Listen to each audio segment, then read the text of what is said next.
Scotty Badger's here, just Earl, the girls taping. I'm going to do a 3-part series now that we're getting like only a handful of weeks away before we hit the trail. 3-part series on today's number 1 will be on the Intangible Prep, which basically should have all been done by now. We started prepping a year ago. Part 2 will be on the physical prep, and part 3 will be on the mental prep. They're all equally as important, and they all need to be done. So let's start with the intangible prep. Before you do anything, you should probably take a visit to your doctor and get a complete checkup just to make sure everything's on the up and up. You don't want to go out there if you're having any problems, if you're sick or anything, because 6 months being out in the woods is a long time.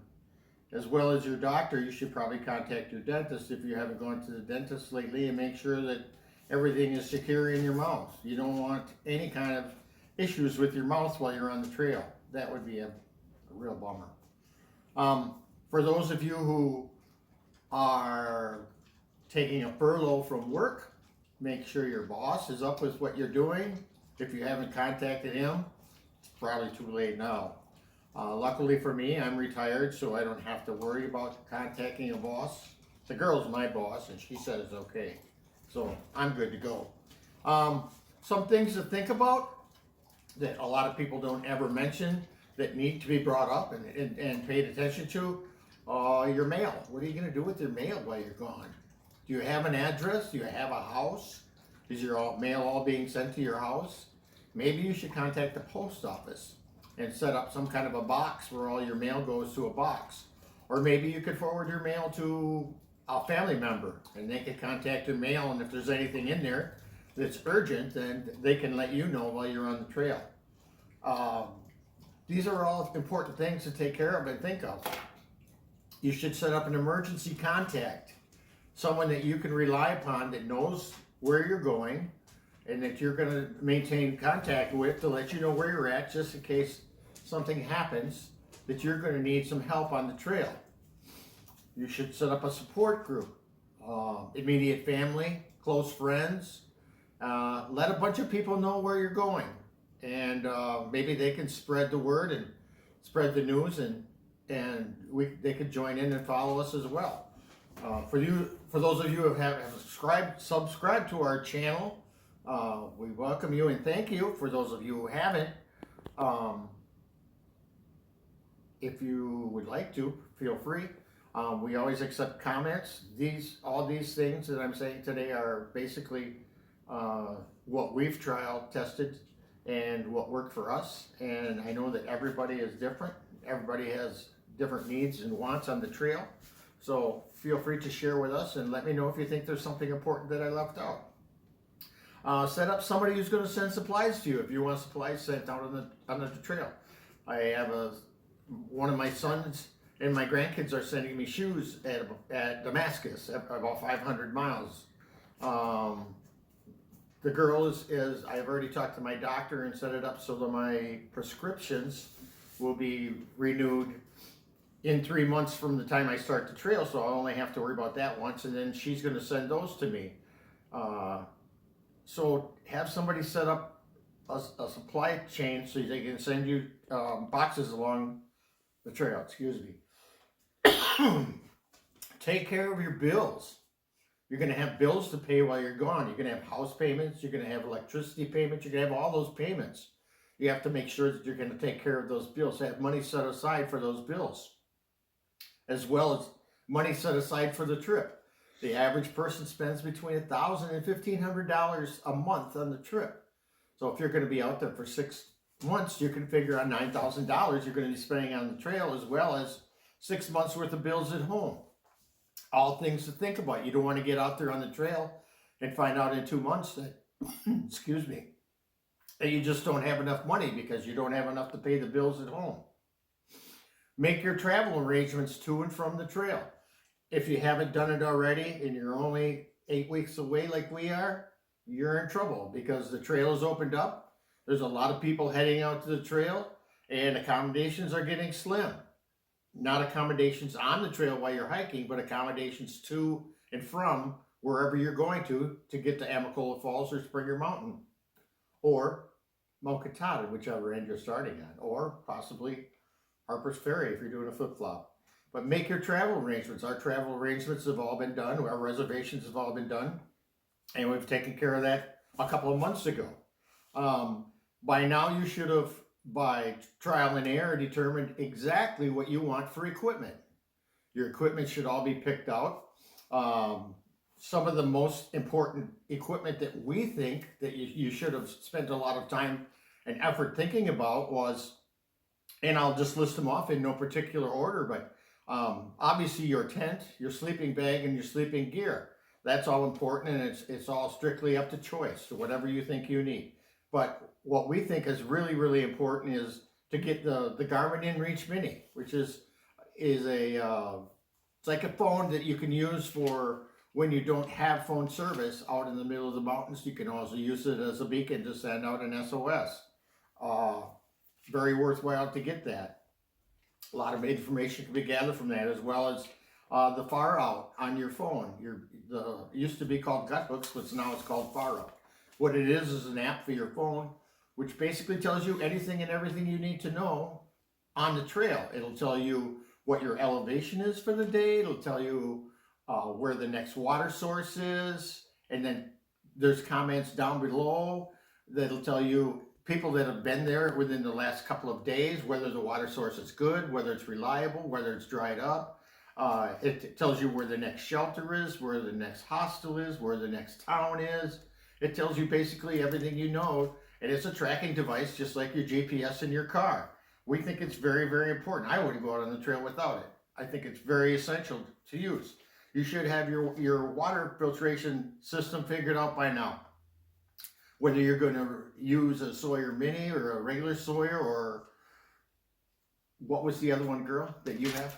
Catadine. Catadine. You should have figured out what you're going to use, because water is life. And the last thing you want to do is drink any water on the trail without filtering it, because you can get very, very sick and or die.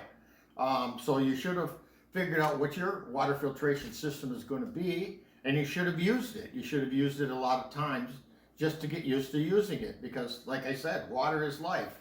And don't ever, under any circumstances, drink any water out on the trail that hasn't been filtered, because you're just asking for a lot of bad luck. Get yourself a good headlamp, because when it gets dark in the mountains, it gets dark in the mountains, folks. And there's going to be a lot of times where you might have to get up in the middle of the night to use the outdoor restroom. So rather than stumbling around in the pitch black, or when you want to do some night hiking, or if you get into camp late and you want to set up, I think a good headlamp is going to be an essential piece of gear. Get yourself a good headlamp, and it'll make things a lot better. Once you buy your gear, your tent and everything, don't leave it in the package and assume that you're going to know how to set it up and use it once you get up there. You should have gone on some camping trips in the past year while you were prepping to go for this hike. Take your tent out, even if it's in the living room on the floor, and set it up. Take it down, set it up again. Get used to taking it down and setting it up. Don't wait, and we've heard horror stories of people that the ridge runners have had to set their tent up for them because they have no idea it's still in the package when they get on the trail. Go hiking. Go hiking on a daily basis if you can. Go hiking on the weekends for sure. Go hiking with your pack. Go hiking without your pack. Go hiking with your pack half full. But hiking is essential, because that's what you're going to be doing. Me and the girl in the last 8 or 9 months have probably put in about, I would say between 1,000 and 1,500 miles. Just hiking, just getting used to being out there and carrying the pack. Doing weekend trips, 3, 4, 5 day hiking packs. Try out all of your equipment. Figure out exactly what you're going to need. Don't carry anything that you really don't need. If you pack your pack and you go hiking and you go camping on short trips, and there's stuff in your gear that you don't use, that you've never used after trying it out for 5 or 6 times, then basically it's probably not going to be needed. So eliminate all the stuff in your pack that is really not essential, and try to lighten up your pack the best you can. Know how to string a bear bag, folks, because the last thing you want to do is keep your food bag in your tent with you. That's asking for trouble. There's a few places that have bear boxes on the trail, but not that many. And you can hear all kinds of horror stories about bears coming into camp and tearing up tents and stuff, and because they're after the food. That's all they're after. So go out and practice hanging your bear bag. Me and the girl went out quite a few times and hung our bear bag, and we've come to the realization that she's actually better at it than I am. So I'm going to have to learn from her, and once she leaves me on the trail, but learn how to string up a bear bag. And last but not least for today is your feet. Your feet are so important. You ain't going to make it without taking care of your feet, folks. Start with some shoes that you bought and that you broke in that probably only have 50, 75 miles on them. What I did was I bought 3 pairs of shoes. I got the ones that I'm wearing now, and I bought 2 other pairs that are exactly the same thing that I love, and they're the Ultras. And I wore the 2 brand new pairs of shoes, so I've got about 50 to 75 miles on each one of them. And when we get to the trail, I will start by wearing some new shoes, taking care of my feet. And then once I get probably 500-600 miles in, then I can send home and get another pair of broken in new shoes. But your feet are so important out there, and there's so many people that wait too long or don't take care of their feet, or they're hiking with bad shoes, and they end up turning an ankle or blistering their feet, and then it ends up to long delays and shutdowns on the trail. Your feet are so essential to you being successful on the trail. Those are some of the tips that we had today for the intangibles. Like I said, we're about 8 weeks away. We're just chomping at the bit to get out there. We're going to take you all with you when we get out there. I said I would be your guide. I'm going to explain to you how we do everything, why we do everything, and try to do it in a light manner and make it interesting. So if you haven't done any of that stuff and you're leaving soon, you better get on the stick. But this is not a process where you can just say, you know what, I'm just going to go out and do the Appalachian Trail, because you're setting yourself up for failure. Your odds of being successful on the trail are slim to none if you're just going to be carefree and haphazard about it. So put in the work, put in the time, do your research, get everything in set, and then you'll be ready to go. Part 2 we'll bring to you in another week is the physical part of the trail. Until we see you again, happy trails.